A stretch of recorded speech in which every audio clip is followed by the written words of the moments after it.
আসসালামু আলাইকুম। সংবাদে আপনাদের সবাইকে স্বাগতম জানাচ্ছি আমি নুসরাত। শুরুতেই সংবাদ শিরোনাম। মঙ্গলবার রাজধানীতে বিক্ষোভ মিছিলের ডাক জামায়াতের। জুলাই জাতীয় ঘোষণাপত্র ও জুলাই জাতীয় সনদের আইনগত স্বীকৃতি প্রদান এবং এই সনদের ভিত্তিতে আগামী জাতীয় সংসদ নির্বাচন আয়োজনের দাবিতে বিক্ষোভ মিছিলের ডাক দিয়েছে বাংলাদেশ জামায়াতে ইসলামী। দেশ ও দেশের মানুষের জন্য রাজনীতি করি, তারেক রহমান। বিএনপির ভারপ্রাপ্ত চেয়ারম্যান তারেক রহমান বলেছেন, আমরা রাজনীতি করি এই দেশ ও দেশের মানুষের জন্য। দেশের মানুষের জীবনযাত্রা একটু যদি ভালো হতে পারে সেই বিষয়ে আমাদের পরিকল্পনা আছে। দেশের স্বাধীনতা, সার্বভৌমত্ব ও দেশের সম্পদ ঠিকভাবে রেখে মানুষের পক্ষে কিভাবে কাজ করা যায় সেটাই বিএনপির লক্ষ্য। কুয়ালালামপুরে ড ইউনূস, মঙ্গলবার আনোয়ার ইব্রাহিমের সঙ্গে বৈঠক। ৩ দিনের সরকারি সফরে মালয়েশিয়ার কুয়ালালামপুরে পৌঁছেছেন প্রধান উপদেষ্টা অধ্যাপক ড মোহাম্মদ ইউনূস। স্থানীয় সময় সোমবার ১১ আগস্ট সন্ধ্যা ৭টা ৫০ তিনি দেশটিতে পা রাখেন। মুক্তিযোদ্ধা পরিবার ও বস্তিবাসীদের প্রতীকী অনশনে পুলিশের বাধা, অতঃপর কি? রাজধানীর বিজয় সরণিস্থ কলমিলতা বাজার ও মিরপুর ভাসানটেক বস্তি পুনর্বাসন প্রকল্প দুটি বাস্তবায়নের দাবিতে মুক্তিযোদ্ধা পরিবার ও বস্তিবাসীদের পূর্বঘোষিত সচিবালয়ের গেইটের প্রতীকী অনশনের কর্মসূচি পুলিশি বাধার মুখে পড়ে। এতক্ষণ শুনছিলেন সংবাদ শিরোনাম, এখন বিস্তারিত। জুলাই জাতীয় ঘোষণাপত্র ও জুলাই জাতীয় সনদের আইনগত স্বীকৃতি প্রদান এবং এই সনদের ভিত্তিতে আগামী জাতীয় সংসদ নির্বাচন আয়োজনের দাবিতে বিক্ষোভ মিছিলের ডাক দিয়েছে বাংলাদেশ জামায়াতে ইসলামী। সোমবার ১১ আগস্ট জামায়াতের ভেরিফাইড ফেসবুক পেজে এক পোস্টে বলা হয়, এসব দাবিতে আগামীকাল মঙ্গলবার বিকাল ৫টায় রাজধানীর বিজয়নগরের পানির ট্যাঙ্ক এলাকায় শান্তিপূর্ণ বিক্ষোভ করবে দলটি। এতে জামায়াতের কেন্দ্রীয় ও মহানগরী নেতারা বক্তব্য রাখবেন বলেও পোস্টে উল্লেখ করা হয়েছে। আগামী জাতীয় সংসদ নির্বাচন যাতে অবাধ, সুষ্ঠু ও গ্রহণযোগ্য হয় সেই লক্ষ্যে এই কর্মসূচিকে সফল করার জন্য নেতাকর্মী ও নগরবাসীর প্রতি শান্তিপূর্ণভাবে বিক্ষোভে অংশগ্রহণের জন্য আহ্বান জানিয়েছে দলটি। বিএনপির ভারপ্রাপ্ত চেয়ারম্যান তারেক রহমান বলেছেন, আমরা রাজনীতি করি এ দেশ ও দেশের মানুষের জন্য। দেশের মানুষের জীবনযাত্রা একটু যদি ভালো হতে পারে সেই বিষয়ে আমাদের পরিকল্পনা আছে। দেশের স্বাধীনতা, সার্বভৌমত্ব ও দেশের সম্পদ ঠিকভাবে রেখে মানুষের পক্ষে কিভাবে কাজ করা যায় সেটাই বিএনপির লক্ষ্য। সোমবার ১১ আগস্ট বিকেলে নওগাঁ শহরের কনভেনশন সেন্টারে জেলা বিএনপির দ্বিবার্ষিক সম্মেলনে ভার্চুয়ালি যুক্ত হয়ে প্রধান অতিথির বক্তব্যে এসব কথা বলেন তিনি। তারেক রহমান বলেন, আগামী নির্বাচন বাংলাদেশের ইতিহাসে সবচেয়ে কঠিন হবে। এ কঠিন পথ সফল করতে হলে বিএনপির নেতাকর্মীদের দুটি কাজ করতে হবে। জনগণের আস্থা ও ভরসা অর্জন করতে হবে। শহীদ জিয়ার সৈনিকদের এমন কিছু করা যাবে না যাতে জনগণের আস্থা নষ্ট হয়ে যায়, তাই এক্ষেত্রে একজন আরেকজনের প্রতি নজর রাখবেন। তিনি আরও বলেন, এখনও অনেক ঘুঘু ঘুরঘুর করছে, এ ঘুঘুদের হতে সাবধান থাকতে হবে। এ ঘুঘুরা শুধু নিজেদের স্বার্থ বোঝে। তারা আসবে, আপনাদের ব্যবহার করবে, তারা আপনাদের সুনাম নষ্ট করবে, দলের ক্ষতি করে আবার সুরসুর করে চলে যাবে। এ ঘুঘুরা যেন আসতে না পারে, যেন সুযোগ না পায়, এদের দূরে রাখতে হবে। উপস্থিত নেতাকর্মীদের উদ্দেশ্যে বিএনপির ভারপ্রাপ্ত চেয়ারম্যান বলেন, আপনারা বছরের পর বছর আদালতে ঘুরেছেন, ৬০ লাখ নেতাকর্মীদের নামে গায়েবী মামলা দেওয়া হয়েছে, অনেক নির্যাতন অত্যাচার সহ্য করেছেন, তবু বিএনপি থেকে পিছু হননি। তাই ভালো কাজ করুন, শহীদ জিয়ার আদর্শ তুলে ধরুন এবং জনগণের আস্থা অর্জন করুন। আল্লাহ চাইলে সামনে আমরা দেশ পরিচালনা করব। তারেক রহমান উপস্থিত কাউন্সিলরদের উদ্দেশ্যে বলেন, বিএনপি একটি বড় দল।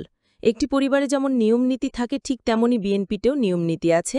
তারই অংশ হিসেবে আজকের এ সম্মেলন। আর আপনারা ভোট দিয়ে সাংগঠনিক কার্যক্রম পরিচালনার জন্য নেতা নির্বাচন করবেন, পরবর্তী সাংগঠনিক মেয়াদ পর্যন্ত দায়িত্ব দিবেন। আপনারা ভেবেচিন্তে সেই সব মানুষগুলোকে দায়িত্ব দিন যারা আগামী দিনে দলকে ভালোভাবে পরিচালনা করবেন, সুসংগঠিত করবে। তিনি বলেন, আমার পরিচয় আমি একজন বিএনপির কর্মী, ঠিক আপনাদের পরিচয়ও আপনি বিএনপির কর্মী। আর সেই কারণে মানুষ একজন বিএনপি কর্মীর কাছে দেশ সম্পর্কে জানতে চায়। বিএনপির উপর আস্থা ও ভরসা আছে জন্যই তারা আপনার কাছে এসে জানতে চায়, সহযোগিতা চায়। কাজেই তাদের সেই আস্থা ও ভরসা ধরে রাখার দায়িত্ব আপনার। ভারপ্রাপ্ত চেয়ারম্যান বলেন, দেশের জনগণ প্রায় ২০ কোটি, এর অর্ধেক নারী। এখন এই অর্ধেক জনসংখ্যাকে পেছনে রেখে আমরা সামনের দিকে এগিয়ে যেতে পারব না। একটি জাতিকে যদি সামনে এগিয়ে নিতে চাই অন্তত শিক্ষা ব্যবস্থা নিশ্চিত করতে হবে আর এক্ষেত্রে খালেদা জিয়া এই অর্ধেক নারী সমাজকে এগিয়ে নিয়ে যেতে তাদের বিনামূল্যে শিক্ষা ব্যবস্থা নিশ্চিত করেছেন। উপস্থিত নেতাকর্মীদের উদ্দেশ্যে তিনি আরও বলেন, অন্তর্বর্তী সরকার একটি সংস্কার কমিশন গঠন করেছে। এই সংস্কার কমিশন বিভিন্ন বিষয় নিয়ে আলোচনা করছে, অথচ ২-২.৫ বছর আগে যখন স্বৈরাচার দেশের মানুষের টুটি চেপে ধরেছিল, ভোটের অধিকার কেড়ে নিয়েছিল, আজ যেই স্বৈরাচারকে বাংলাদেশের মানুষ এ দেশের মাটি থেকে বিতাড়িত করেছে, এই স্বৈরাচার যখন মানুষের অর্থ সম্পদ লুটপাট করেছে, সেই সময় বিএনপি বাংলাদেশের মানুষের সামনে ৩১ দফা ঘোষণা করেন রাষ্ট্র মেরামতের জন্য, যেখানে অন্তর্বর্তী সরকারের প্রায় সবগুলোই আছে। স্বৈরাচারের সময় দেখেছি রাষ্ট্রের সকল সেক্টরকে কিভাবে ধ্বংস করে দিতে হয়। তারেক রহমান বলেন, আমরা কাউকে হেয় করতে চাই না, আমরা সকলকে নিয়ে কাজ করতে চাই, একটি সুন্দর রাষ্ট্র গঠন করতে চাই। কিন্তু যারা গত ৬ মাস বা ১ বছর ধরে সংস্কারের কথা বলছে, তাদের বহু আগে জিয়ার সৈনিকরা ৩১ দফা ঘোষণা করেন। আজকে অনেক দল বলছে এই সংস্কার না হলে নির্বাচন করব না, ওই সংস্কার না হলে নির্বাচন করব না। তারা বলতেই পারে, সকলেরই মতপ্রকাশের স্বাধীনতা রয়েছে। তিনি আরও বলেন, বিএনপির দেশ পরিচালনার করার অভিজ্ঞতা রয়েছে। অভিজ্ঞতা আছে খাদ্য উৎপাদন কিভাবে দ্বিগুণ করতে হয়, নারী সমাজকে কিভাবে শিক্ষার আলোয় আলোকিত করতে হয়, অভিজ্ঞতা রয়েছে কিভাবে রাষ্ট্র মেরামত করতে হয়। আমার ঘরই যদি না থাকে তাহলে আমি কোথায় আশ্রয় নেব? কাজেই বাংলাদেশ যদি ঠিক না থাকে এই কোটি কোটি মানুষ কোথায় যাবে? দেশের মানুষের প্রথম এবং শেষ আশ্রয়স্থল ৫৫,০০০ বর্গমাইলের বাংলাদেশ। তিনি বলেন, স্বৈরাচার পালিয়ে যাওয়ার কিছুদিন পরে আমাদের মধ্যে হয়তো অনেকেই ভাবছে, একটি প্রতিপক্ষ তো আর মাঠে নেই, আগামী নির্বাচন কি আর কঠিন হবে? কিন্তু একটি অদৃশ্য শক্তি বিভিন্নভাবে কাজ করছে, বিভিন্ন ষড়যন্ত্র হচ্ছে। তবে যতই ষড়যন্ত্র করা হোক না কেন, আগামী দিনে আমরা ইনশাল্লাহ সফল হব, যদি বিএনপি নামক পরিবারটি সকল সদস্য ঐক্যবদ্ধ থাকে। সর্বশেষ উপস্থিত নেতাকর্মীদের উদ্দেশ্য তারেক রহমান বলেন, জনগণের আস্থা অর্জন করে জিতলেই হবে না, দেশকে ভালোভাবে পরিচালনা করতে হবে। আপনি যে ৩১ দফা দিয়েছেন, সেটিকে যদি বাস্তবায়ন করতে হয়, তাহলে অবশ্যই শহীদ জিয়া ও খালেদা জিয়ার প্রত্যেকটি সৈনিককে আপন ভাইবোনের মতো ঐক্যবদ্ধ থাকতে হবে। এর আগে দুপুরে নওগাঁ কনভেনশন সেন্টারে সম্মেলনের শুভ উদ্বোধন করেন বিএনপি চেয়ারপারসনের উপদেষ্টা বীর মুক্তিযোদ্ধা আব্দুস সালাম। জেলা বিএনপির ভারপ্রাপ্ত আহ্বায়ক রেজাউল ইসলাম রেজুর সভাপতিত্বে সম্মেলনের সাবেক মন্ত্রী ও বিএনপি স্থায়ী সদস্য ইকবাল হাসান মাহমুদ টুকু, রাজশাহী বিভাগের দায়িত্বপ্রাপ্ত ও সাংগঠনিক সম্পাদক সৈয়দ শাহিন শওকত সহ কেন্দ্রীয় ও স্থানীয় নেতারা বক্তব্য রাখেন। ১৫ বছর পর বিএনপির সম্মেলন ঘিরে পুরো শহর সেজেছে নেতৃত্বে এসা নেতাদের ছবি, ব্যানার, ফেস্টন আর বিলবোর্ডে। এই সম্মেলন ঘিরে ১৫ বছর হামলা, মামলার নির্যাতন ও কারাবরণে জর্জরিত নেতাকর্মীরা ফিরে পায় প্রাণচাঞ্চল্য। প্রথম অধিবেশনের পর বিকেল ৫:৩০ থেকে ভোটগ্রহণ শুরু হয়েছে। এই রিপোর্ট লেখা পর্যন্ত সভাপতি, সাধারণ সম্পাদক ও ২টি সাংগঠনিক সম্পাদক পদে জেলার ১৪টি ইউনিটের ১,৪১৪ জন ভোটার গোপন ব্যালটে জেলা বিএনপির নেতৃত্ব নির্ধারণ করার জন্য ভোট দিয়ে তাদের পছন্দের প্রার্থীকে ভোট দিচ্ছেন। ৩ দিনের সরকারি সফরে মালয়েশিয়ার কুয়ালালামপুরে পৌঁছেছেন প্রধান উপদেষ্টা অধ্যাপক ড. মোহাম্মদ ইউনুস। স্থানীয় সময় সোমবার ১১ আগস্ট সন্ধ্যা ৭:৫০ তিনি দেশটিতে পা রাখেন। মঙ্গলবার সকালে পুত্রজায়া কমপ্লেক্সে একটি আনুষ্ঠানিক অভ্যর্থনা অনুষ্ঠানে অংশগ্রহণ করবেন ড. ইউনুস। এরপর মালয়েশিয়ার প্রধানমন্ত্রী আনোয়ার ইব্রাহিমের সঙ্গে ব্যক্তিগত ও প্রতিনিধি স্তরের বৈঠক অনুষ্ঠিত হবে। এ বৈঠকে দুই দেশের মধ্যে বিভিন্ন খাতে অগ্রগতি পর্যালোচনা ও দ্বিপাক্ষিক সম্পর্ককে নতুন উচ্চতায় নেওয়ার পদক্ষেপ নির্ধারণ করা হবে।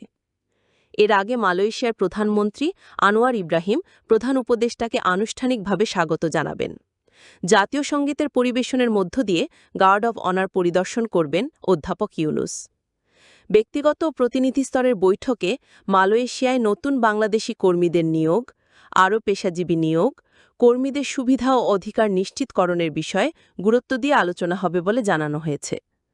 দক্ষিণ পূর্ব এশিয়ার অন্যতম গতিশীল অর্থনীতি মালয়েশিয়া প্রধান উপদেষ্টাকে উষ্ণ অভ্যর্থনা জানিয়েছে। এর আগে প্রধান উপদেষ্টা ও তার সফরসঙ্গীরা বাংলাদেশ বিমানের একটি বাণিজ্যিক ফ্লাইটে সোমবার দুপুর ২টায় হজরত শাহজালাল আন্তর্জাতিক বিমানবন্দর থেকে রওনা হন। কুয়ালালামপুর আন্তর্জাতিক বিমানবন্দরে তাদের বুঙ্গারায় ভিভিআইপি কমপ্লেক্সে মালয়েশিয়ার চিফ অব প্রোটোকল স্বাগত জানান। পরে মালয়েশিয়ার গৃহমন্ত্রী সাইফুদ্দিন নাসিউসান বিন ইসমাইল প্রধান উপদেষ্টাকে গার্ড অব অনার প্রদান করেন। রাজধানীর বিজয় সরণিস্থ কলমিলতা বাজার ও মিরপুর ভাসানটেক বস্তি পুনর্বাসন প্রকল্প দুটি বাস্তবায়নের দাবিতে মুক্তিযোদ্ধা পরিবার ও বস্তিবাসীদের পূর্ব ঘোষিত সচিবালয়ের গেইটে প্রতীকী অনশনের কর্মসূচি পুলিশি বাধার মুখে পড়ে। সোমবার ১১ আগস্ট দুপুর ১২টার দিকে জাতীয় প্রেস ক্লাবের সামনে থেকে তারা সচিবালয়ের দিকে রওনা হলে পুলিশ বাধা দেয়। এ সময় পুলিশ আন্দোলনকারীদের পক্ষ থেকে ৫ সদস্যের একটি প্রতিনিধি দলকে সচিবালয়ে ভূমি মন্ত্রণালয়ের সিনিয়র সচিবের সঙ্গে সাক্ষাৎ করিয়ে দেয়। ৫ সদস্যের প্রতিনিধি দলের নেতৃত্ব দেন বীর মুক্তিযোদ্ধা শহীদ আব্দুল কাদেরের নাতনি অ্যাডভোকেট নুরতাজ আরা ঐশী। মিরপুর ভাসানটেক বস্তি পুনর্বাসন প্রকল্পের বিস্তারিত শুনে সচিব আগামী ১ মাসের মধ্যে সমাধানের আশ্বাস দিয়েছেন বলে আন্দোলনকারীদের পক্ষ থেকে জানানো হয়েছে। এর আগে রোববার ১০ আগস্ট আমরা বস্তি পুনর্বাসন ও শহীদ পরিবারের ক্ষতিপূরণ আদায় সংগ্রাম পরিষদের ব্যানারে জাতীয় প্রেস ক্লাবের সামনে লাগাতার অবস্থান কর্মসূচি থেকে সচিবালয়ের গেটে এই প্রতীকী অনশনের ঘোষণা দেন শহীদ আব্দুল কাদেরের সন্তান মোহাম্মদ আব্দুর রহিম। পূর্ব ঘোষিত এই প্রতীকী অনশনে অংশ নিতে আন্দোলনকারী মুক্তিযোদ্ধা পরিবারের সদস্যরা এবং কয়েকশো বস্তিবাসী জাতীয় প্রেসক্লাব থেকে মিছিল সহকারে হাইকোর্ট মোড় ও পুরানা পল্টন মোড় হয়ে সচিবালয়ের সামনে যাওয়ার চেষ্টা করে। তখন পুলিশ তাদের বাধা দেয়। এ সময় পুলিশ আন্দোলনকারীদের পক্ষ থেকে ৫ সদস্যের একটি প্রতিনিধি দলকে সচিবালয়ে ভূমি মন্ত্রণালয়ের সিনিয়র সচিবের সঙ্গে সাক্ষাৎ করিয়ে দেয়। পূর্ব ঘোষিত এই প্রতীকী অনশনে অংশ নিতে আন্দোলনকারী মুক্তিযোদ্ধা পরিবারের সদস্যরা এবং কয়েকশো বস্তিবাসী জাতীয় প্রেসক্লাব থেকে মিছিল সহকারে হাইকোর্ট মোড় ও পুরানা পল্টন মোড় হয়ে সচিবালয়ের সামনে যাওয়ার চেষ্টা করে। তখন পুলিশ তাদের বাধা দেয়। এ সময় আব্দুল রহিম বলেন, আমরা শান্তিপূর্ণভাবে আমাদের আন্দোলন চালিয়ে যাচ্ছি। পূর্ব ঘোষিত প্রতীকী অনশন করতে এলে পুলিশ আমাদের বাধা দিচ্ছে, যা খুবই দুঃখজনক। যত বাধাই দেওয়া হোক না কেন, দাবি আদায় না হওয়া পর্যন্ত আমাদের আন্দোলন চলবে। এই সময় তিনি নতুন কর্মসূচি ঘোষণা করেন, তা হল বুধবার ১৩ আগস্ট কেন্দ্রীয় শহীদ মিনারে কাফনের কাপড় পরে অবস্থান কর্মসূচি। এই কর্মসূচি বাস্তবায়নের জন্য বস্তিবাসী সহ সবাইকে অংশগ্রহণের আহ্বান জানানো হয়। এরপর পুলিশ আন্দোলনকারীদের পক্ষ থেকে ৫ সদস্যের একটি প্রতিনিধি দলকে সচিবালয় ভূমি মন্ত্রণালয়ের সিনিয়র সচিবের সঙ্গে সাক্ষাৎ করিয়ে দেয়।